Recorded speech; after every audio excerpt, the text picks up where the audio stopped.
জয় বাবা লোকনাথ। দিনটা হচ্ছে আজকে লোকনাথ পুজোর দিন। তো নিজের মতন করে দিলাম হচ্ছে ঘরে পুজো। বাবা সকালবেলায় বাজারে গিয়ে মিষ্টি, ফুল, ৩ রকমের ফল সব কিছু নিয়ে এসেছে। যখন আমরা ঘুরতে গেছিলাম তখন জানো তো সব গাছগুলো ফুলে মরে গেছিলো। শুধু এই নয়নতারা গাছটাই বেঁচে ছিল। তো ও কিন্তু রোজ দিন একটা হলেও কিন্তু গাছে ফুল দেয়। আর বাদবাকি গাছগুলোতে দেখলে কিন্তু ফুল হয় না। কৃষি চানের ব্যবস্থাটা তাহলে করা যায়, কারণ বেলাও অনেকটা হয়ে এলো। আর আজকে আমি আর চান করাইনি, ও দাদা ওকে চান করিয়েছে, কারণ তার ইচ্ছা সে আর চান করে। ওই জন্য রায়নও আজকে তাড়াতাড়ি চান করে নিয়েছিল। ঈশ্বরদেরকে চান করে নেওয়ার পর আজকে নতুন জামা পরিয়েছি।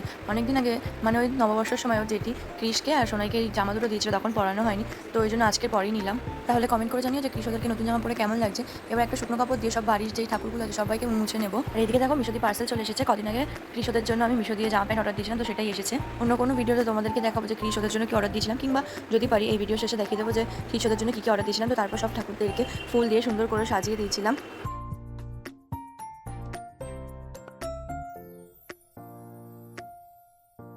যেহেতু লোকনাথ পুজো, তাই লোকনাথ বাবার পছন্দের খাবারগুলো দিয়েছিলাম আজকে।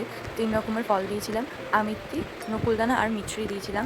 পুজো দেওয়া হয়ে গেছে। এবার তাহলে যে পার্সেলটা এসেছিলো কৃষকদের জন্য ওইটাই ওপেন করবো। তো আমার বড় যে পার্সেলটা ওপেন করেছে। আর এদিকে দেখো ছোটো প্যান্ট এসেছিলো, আর এসেছিলো হচ্ছে 5টা জামা আর প্যান্ট, আর দুটো এসেছিলো বড় জামা টুপি দিয়ে। আর জামার কোয়ালিটিও কিন্তু খুব ভালো ছিল, সুতির ছিল।